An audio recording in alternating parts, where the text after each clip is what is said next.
I've been kind of dreading bringing this Kamensky in, but also Lon, because I know it means going to be fighting on this operational map, dealing with all the piddly shit, trying to ooze units between the gunfire zones and all kind of shit like that. That, I'm sure it represents something that makes sense, but it's just such a pain in the ass to play. But anyway, I've got other things that I want to do even less now on my plate. Legal matters I have to deal with. I gotta get my glasses, and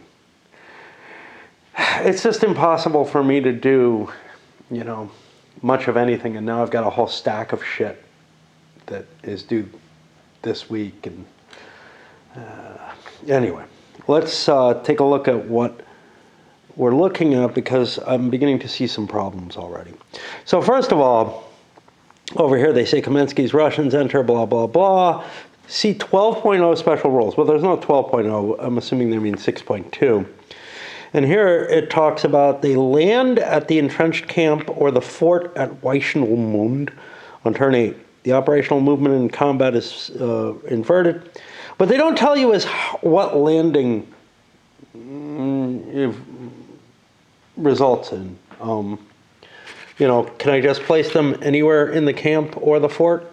Are they only on the coast? None of this is really spelled out. The fort itself isn't on the coast, so does it have to be on the coast or next to the river or what? And they don't seem to have any cost for entry, but then again, neither do the roads. As an alternative, if one of Kamensky's units enters any of the 4 hexes leading to the concentration area, then the morale goes up 3 points. That's these hexes. Or if I go enters Danzig via the ferry. Okay. If one or more of Kamensky's units actually enters the city, then the Russian regiments behave as if they're Russian battalions, or as 2 Prussian battalions for the Fusiliers unit.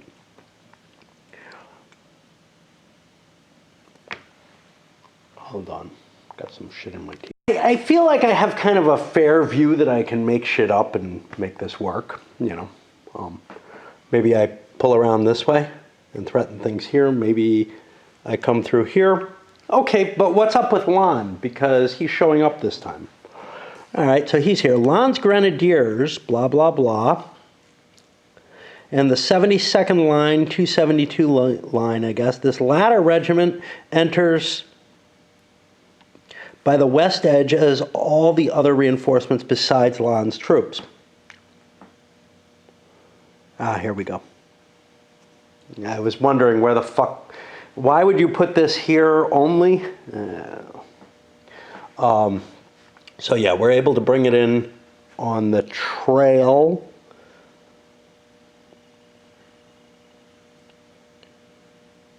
Edge, top edge of map marked with a blue star. Okay, so that's this hex here. All right.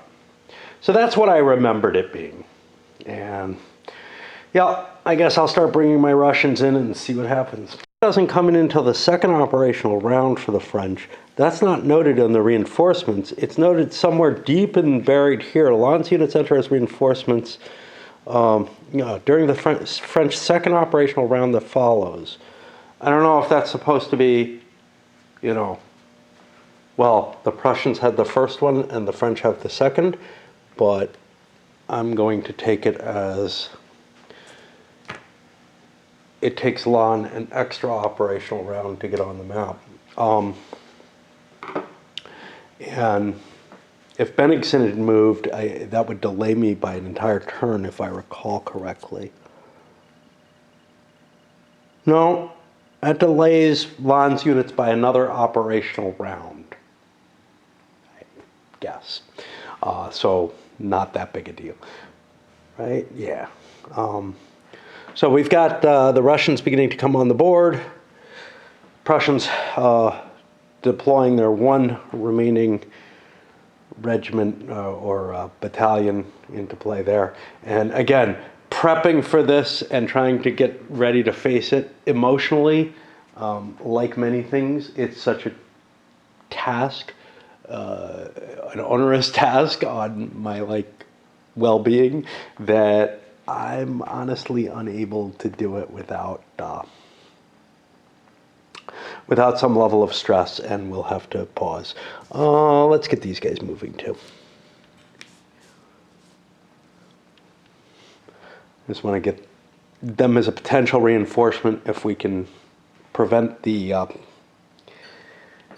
hold. Now, what's kind of confusing is this stuff over here. Shit, I don't know what's going on over there anymore, you know, because I've been away for, well, not all that long. You know, I went for a walk today, and now that looks like gibberish to me. A little bit of angst about, hey, what to do, because this cav is, and remember how the light cav works in these marshes, it just ruins everything, is kind of preventing the Russian column from coming in nicely.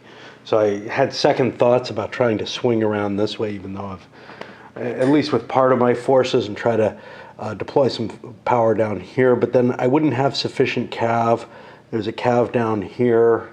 I'd have to get the Prussian cav to face that off. Things would be a little bit more even then. A couple of regiments with some artillery, with the 2 artillery pieces, might be able to do quite a bit back here, and that was my first thought. But then I kept thinking, although my artillery can't penetrate the woods, I kept thinking about, well, I really want to have the fight in where I have the gunfire, the supporting gunfire. And, you know, Lan is already beginning to take casualties from that, although I've positioned another cav. That cav is in an iffy position. It's someplace where it will eventually disappear, you know? And if Lan's grenadiers all deploy, they also will disappear if they just deploy here.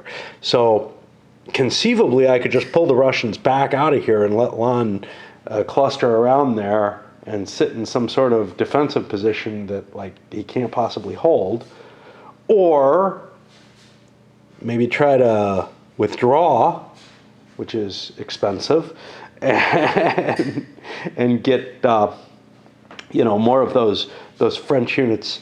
Well, get more of Lan's forces into the safe locations, and the other units, bring them down to eventually support the attack here. And, you know, because there's not room for a whole bunch of units to sit in the swamp terrain. But right now, with Lan coming on, maybe the absolute worst time for the Russians to be advancing. And I'm going to keep fiddling with these ideas, but I hate this kind of thinking, you know, this kind of, oh, well, how do I slip my units through? How do I time this perfectly so they take the least possible damage and shit like that?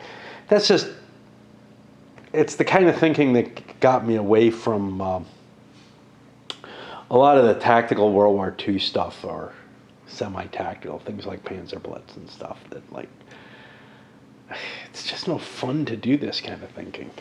Figure out the rules on, hey, can I charge the ass of this cav without getting countercharged? And the problem with that is, I'm in a forest. This means it's general order. General order, I believe, is all around front hexes, so it can countercharge. This is weird because I'm basically going to be countercharging with a cav value of 1 as the attacker or the defender. It doesn't make a difference, but That would prevent any of the, but the thing is, I might be able to strip off a cav by sending one this way or something so that I can kind of try to slip through. I don't know. I'm really not seeing a means of getting through this swamp and pushing the French out of it. On the other hand, so long as there's cav positioned here and here, there's nowhere that I could safely move without being within charge range. But on the other hand, Lon can't be leaving his cav sitting there.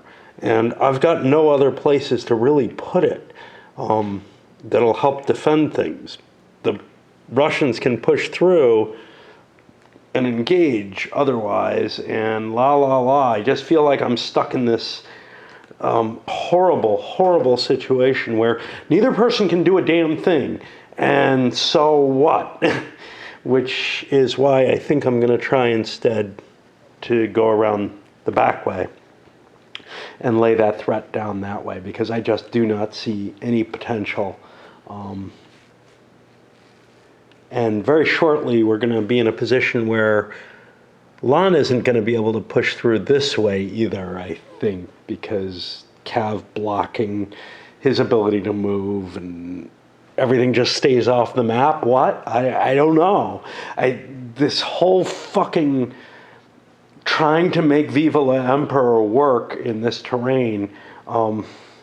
Would this matter if we didn't have the light cavalry extended range? Because again, that was what was causing the problem in the fog. It seems to be causing a problem here.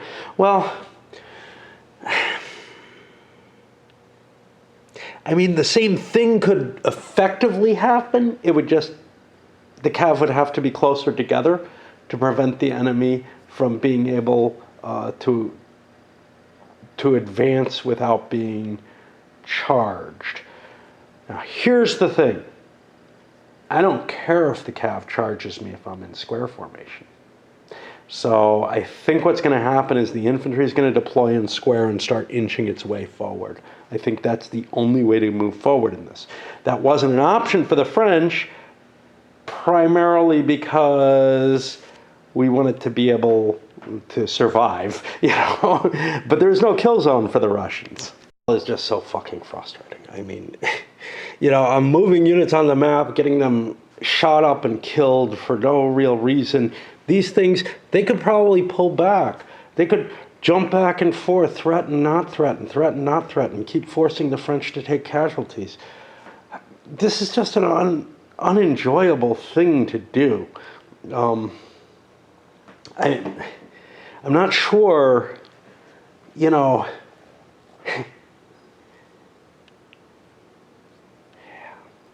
I'm just not sure what is supposed to be accomplished here, but clearly, I created some entrenchments and there's a couple of hexes that are protected from fire that have stars on them that are important for the investiture, but other hexes that appear to be protected from fire are completely in danger. So, for example, this hex is completely in danger from these guns coming through this forest somehow, but this hex is not.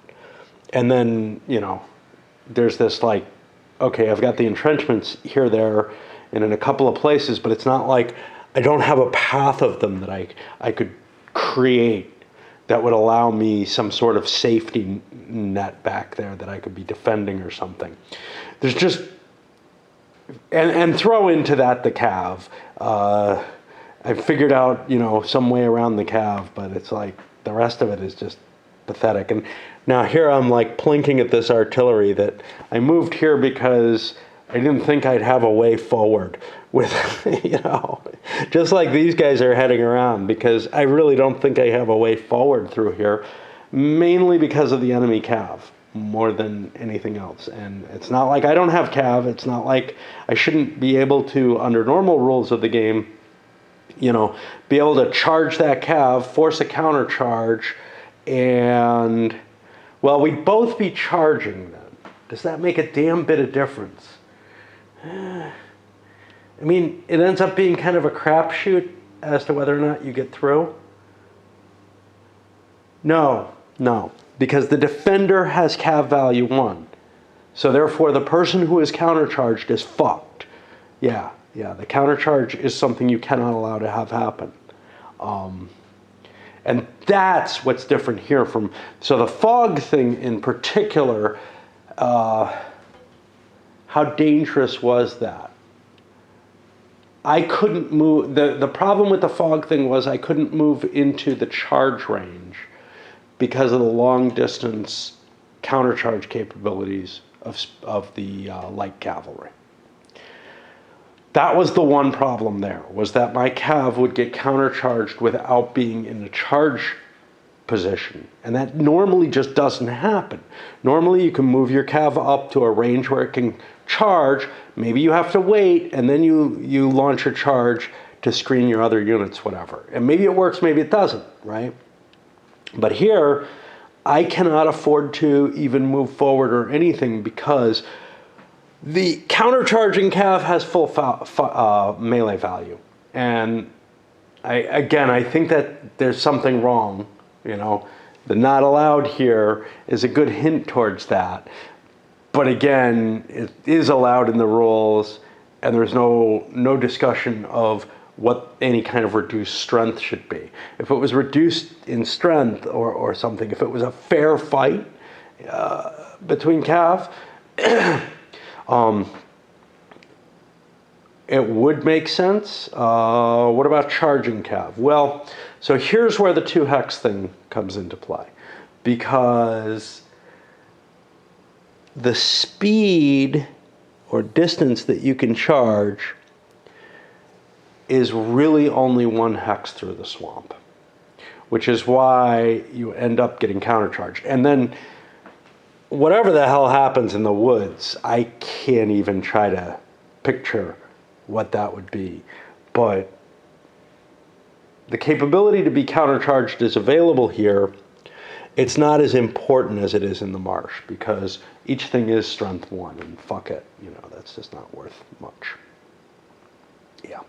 And once again, I've moved a couple of pieces, and I'm just so demoralized by trying to play this on this map. It was hard enough with the let's push these little Prussian battalions around, but now we've got 2 full-size forces like slogging through this stuff with the French just like dying as if they're being poisoned or something, like walking through poison gas. And the Russians maybe don't have to actually engage them. You know, they just have to keep threatening to. I just have no will for this shit. So we see the ridiculous situation, Prussians forming up into a square here, throwing, the fucking lights. I don't want lights doing this. Let me swap those out. But it's for a smaller unit.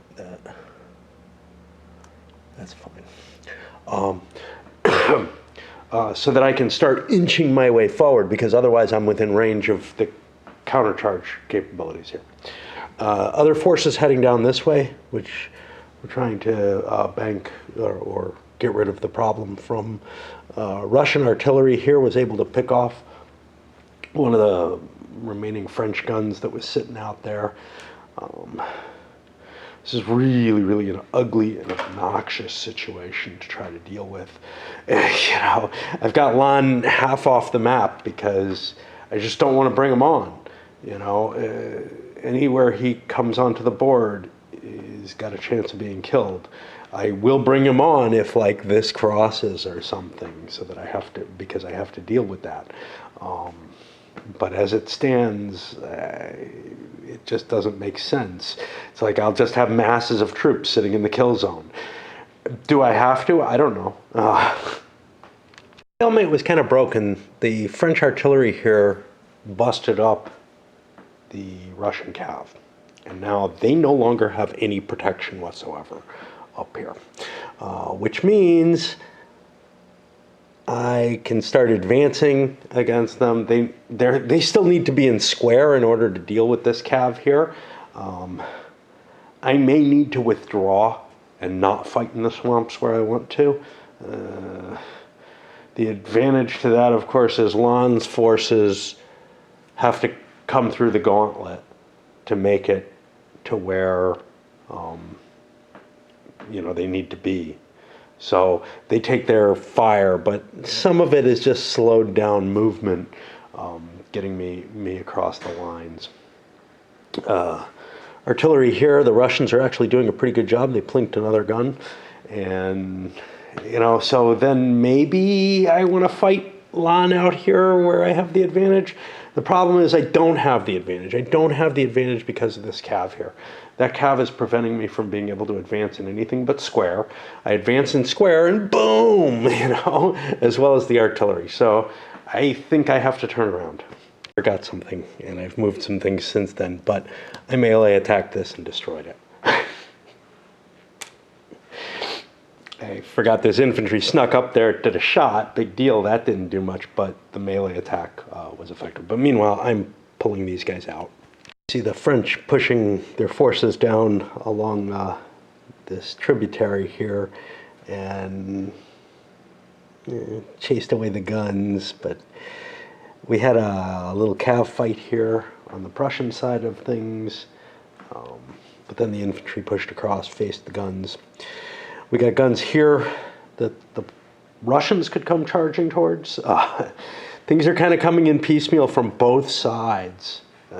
Right now, early on, it looked like the Russians had the numerical advantage, and they still do, but I don't think that's going to hold much longer, and things are getting kind of ugly. So, like, these guys can cross the river, these guys can come streaming across, and meanwhile, my other units are trying to find their way into either fortification locations or deeper down into further fortification locations.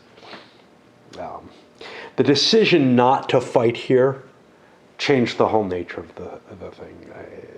Now it's a playable situation. It may not have been the wisest choice. However, I don't really see how the Russians, yes, I had the numerical, I had the firepower advantage of the kill zone that I've given up, but this cav was just handcuffing me completely.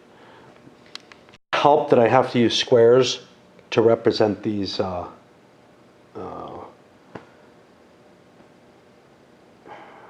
bastions, whatever you want to fucking call them, redoubts. But I've been needing squares on the battlefield too. It's really an obnoxious situation. I could use some other counter, but it needs to reflect facing. At the end of 7, it's looking like the French are pretty much stopping the Russians here. It's not a guarantee, but French line units are just, significantly, not just line. We got grenadiers coming in soon, beginning to cut over here. I just have enough force to be able to push my way through. And the question then becomes what's left. I got a couple cav disordered here and artillery. That might be enough to cause some sort of harassment, but the relief has to be this turn, from what I can tell. I can't get that same advantage off any other turn just by pushing forces onto here or cutting the road and getting the additional troops into the fortress. So that looks pretty lousy for the Russians. I don't know that my chances would have been that much better here, though. That artillery was really causing me problems because I had to advance in square. Speaking of which, doing that same trick over here, starting, it's only one step left, but starting to push forward in square formation. The cav are just standing across the stream staring at each other. So far, there's been no real reason that a charge was needed. Is kind of the background on that. Up having the Prussians start a charge, French did a quick countercharge, and the point being there that I had a chance to launch an attack against this line at this point, but yeah, that didn't particularly succeed. Both took a hit, and now we're on the French movement. I don't know. Now the Russians are getting the upper hand. We've got just 2 French units. This is at the end of 9. I mean, not a lot has happened.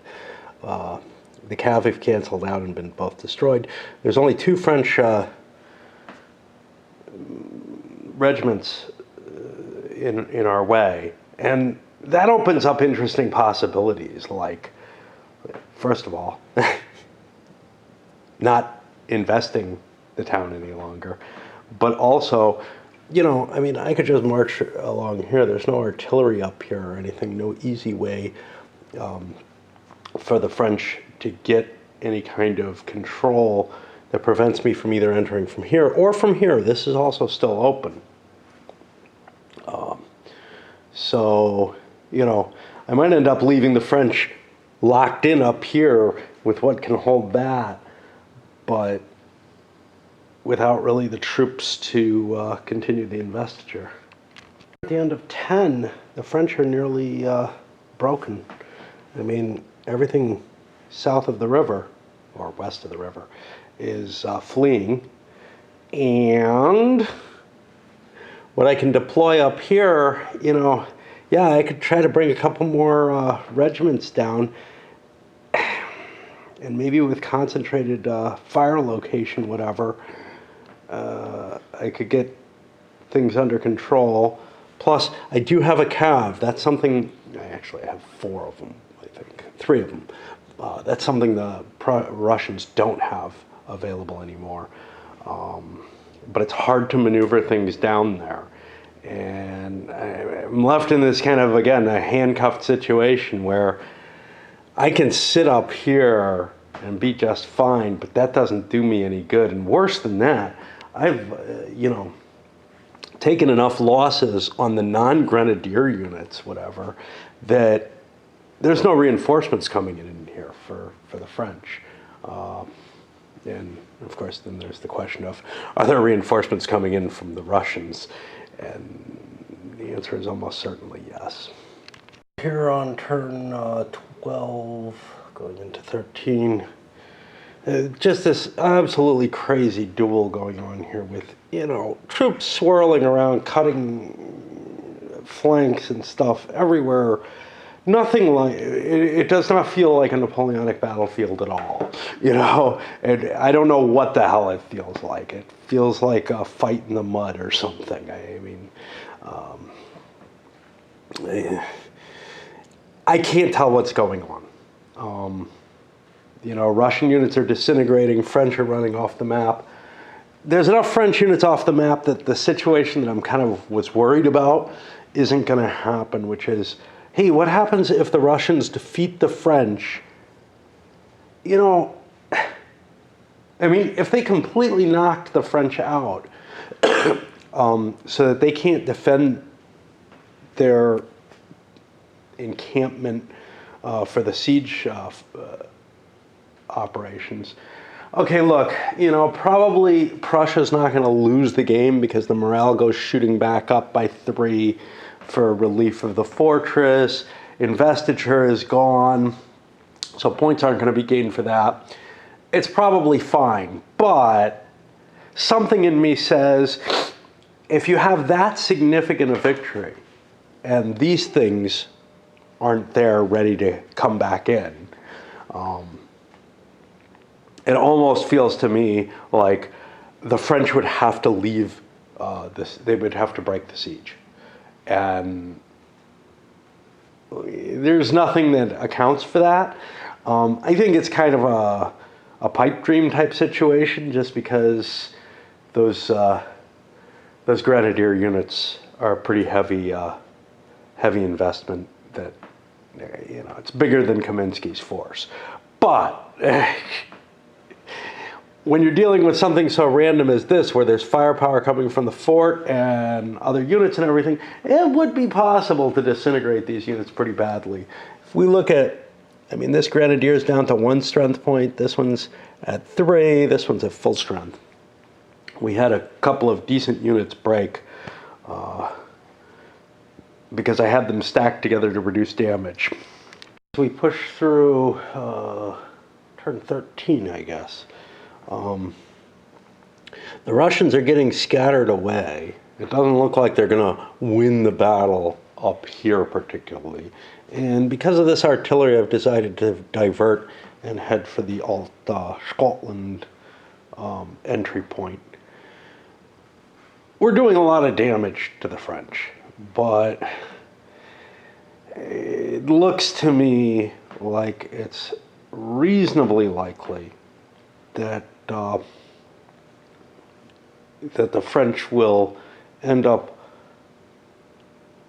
remaining as a force on the board. The question as to whether or not they can maintain an investment is a big one. Right now they do not have this. That's one that they can probably get to pretty easily, and if they can get there, they can get anywhere on the board for the most part, as long as they don't have to fight.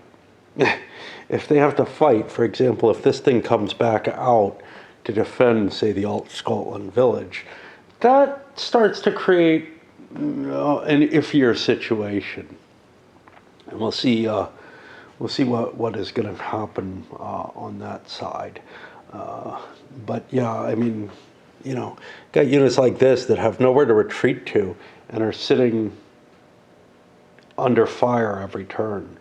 And in fact, I forgot to shoot them, didn't I? So that's 2, I think. He didn't get hit this time. I'd really like to get him out of there. One of the things the Russians may end up doing that they haven't yet is break that bridge. Now, that bridge is behind them, so it would seem dangerous to do so. However, if they can destroy that bridge before their unit melts, and their unit is almost melted, they make life more difficult in terms of making it across the Vistula, especially since these forts are gone. And next turn is the British corvette turn, which means the French really kind of have to establish themselves on the Vistula. They don't necessarily need that bridge, but what's good about the bridge is it gets me to a star quickly. On personal things, just because that's what I do when I do these. First of all, I managed to get some stuff done on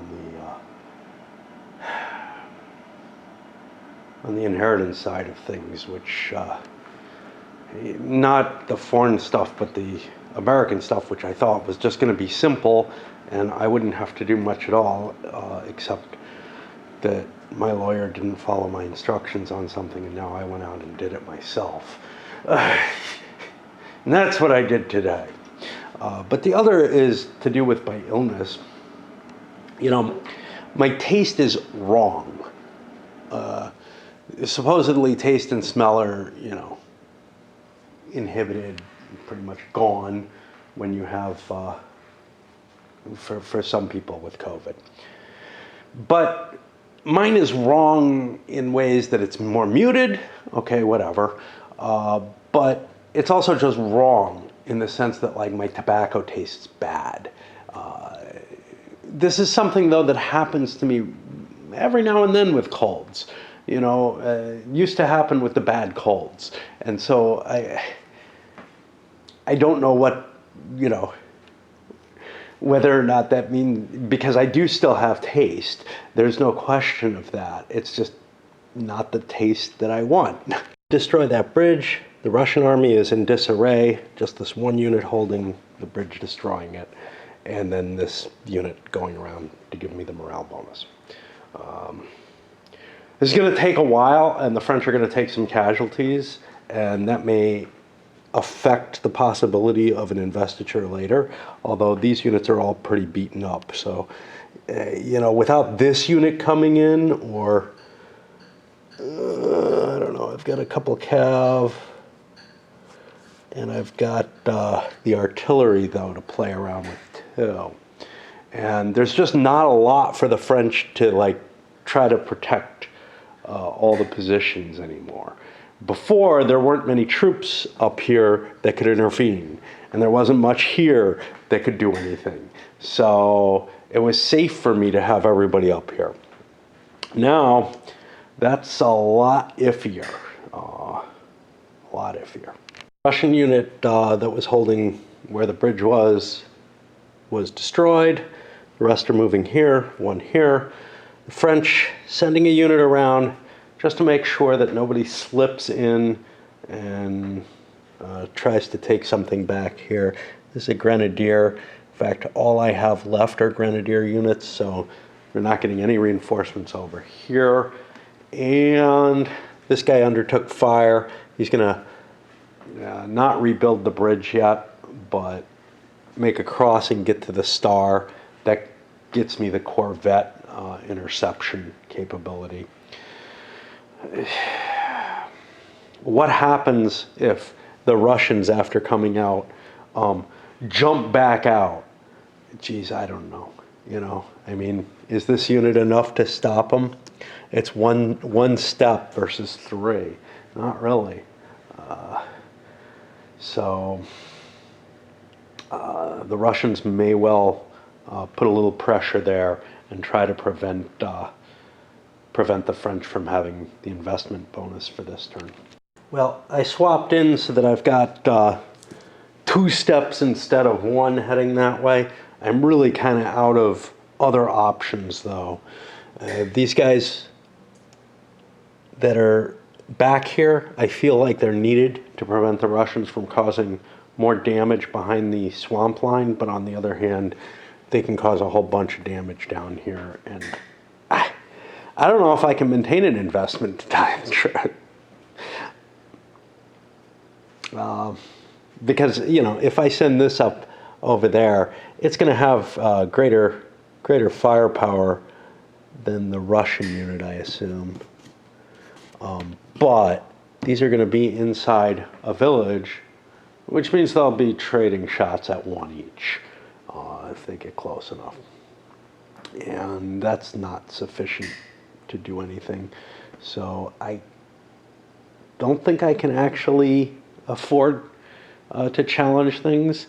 I think what I'm going to be faced with is, for one thing, this could play out forever because it might not be 2 units exchanging positions back and forth a la a Ko situation in Go.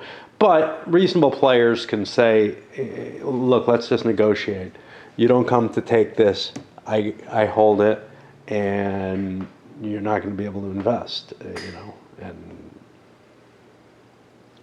I guess that kind of thing is not at all unreasonable.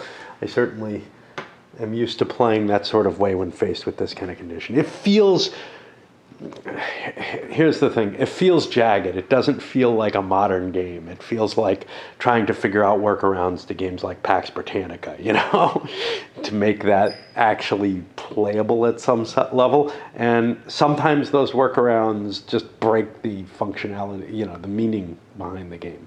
Here, I don't think it's the case. I think this is a reasonable kind of, all right, let's agree not to do anything anymore. Fire on the on the Prussian fortification. Mortars caused a fire that reduced morale by 1. No desertions, for the same reason that we didn't lose 1 for investment. And we blew out all of the guns but 1. And we're out of 12-pounder ammunition at this point. We still have 24-pounder ammunition, and I could scramble. I could position things that I get shots with the 24-pounder next turn to try to take out that final gun. But it's not just going to be 1 final gun. There's still 3 Prussian gun replacements left. Now, if those guns are placed right at the front where they're most effective, they're going to be most easily knocked out. And this is the point where maybe the Prussians want to be a little clever with their gunfire. I have cleared the way up here again, and it looks like I'm in position to build and take that space. There's 11 hits on this. There's not 11 points left, which means that if we're allowed to remain there, and there ain't much left, there's two steps left to try to fight. Plus this has 3 steps, but I wanted to commit that as part of that agreement deal, whatever, you know. So 2 steps left to try to retake that wall. But you know, that's what, 2 points?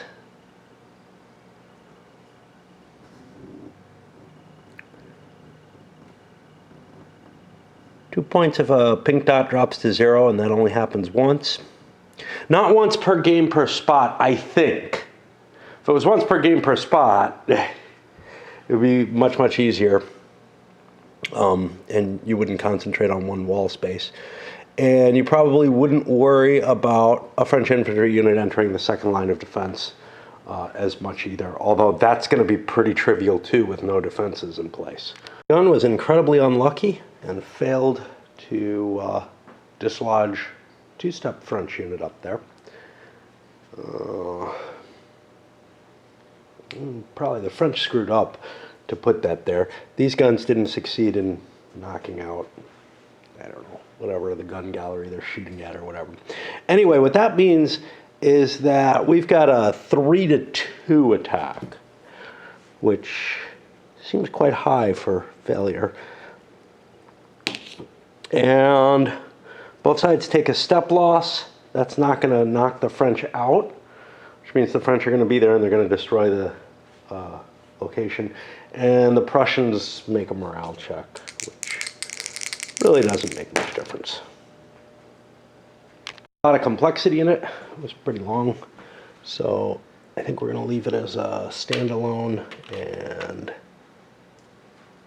clean up all this crap. But as you can see, both sides have some additional troops coming on, so the situation probably doesn't sit the way it is right now. And that gun gallery will eventually get the 24-pounders moved into it. Why weren't they moved in already? That's a good question. There was no real reason not to, and I don't want to skew the game based on not having the capacity to take that inner wall as soon as possible, which should be next turn, honestly. Well, we got to be able to blow the wall below 10. Actually, I don't understand. I don't understand the wall building rules, right? Because it seems like you can build to them. Like parts of the rules say below 10, I think. Parts of them say no. If the damage level was under 10, it can be connected to the fortification network by building to it. But if the segment is equal to a damage level of 10, then the French can build siege works inside the walls and occupy them in a single turn. So, yeah, as far as I can tell, I can build the siege works to them. And I don't have to suffer the assault fire ever in the game. I don't know. Because there was somewhere else where it made it imply that you had to get out and run. You had to get out of your trenches and run. But it seems like the rule here states that it goes both ways, and you can dig whether it's below, over or under 10, and la la la, and whatever. So I don't know.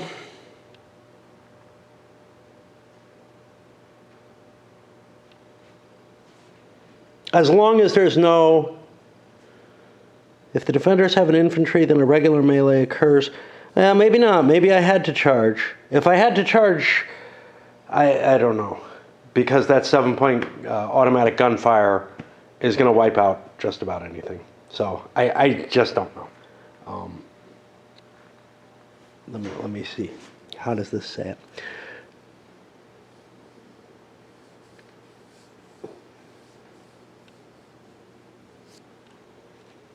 Yeah, here, opportunity is possible as the units will be in the open during the assault. If there are no defenders left at the end of a turn, then it has been taken. On the next turn, la la la, and you can build the field fortification. If the segment is equal to damage level 10, then they can build siege works inside. Maybe that's part of this. If there's no defenders left, maybe it's not.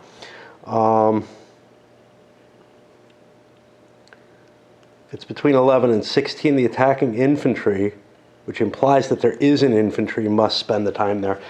I've foregone sending the infantry in because I just don't think the French can possibly win. And if that's how the rules are, the French concede because they don't have the troops. They simply do not have the troops. What do I have over here? Nothing. What do I have over here? 3 more steps. 3 more steps that I could send in. Which can only be sent in 2 at a time. And again, strictly reading the rules, I think can only be stacked, can't be stacked on top of another unit. So it's 2 steps at a time being fired on by the 7 table, which means a 50-50 chance, basically, that the unit just dissolves trying to make the assault. That's game over. So we're going to keep playing what we've got. What we've been doing, because I don't know, it's either that or I quit, right? And we're pretty close to the end this way. However, this may seem too easy. Is it? I don't know, man. I don't know. I've got 1, 2, 3, 4, 5 turns left. I haven't gotten the investiture back. I may or may not. I'm going to be getting probably 2 points off the Corvette. 2 plus 5 is 7. That leaves me 2 points behind. But it makes taking the wall segments fairly easy. And I got 4 more points coming for the walls. So it's probably pretty easy for the French to win under the one rule set. And the other one that I'm once again beginning to lean more towards, they have no chance and fuck them. So whatever, I mean, these rules are so fuzzy and so poorly written, like Viva la Emperor was originally and still is, to be honest. But you start coming up with what your common rules are that work, I guess, as you play the scenarios.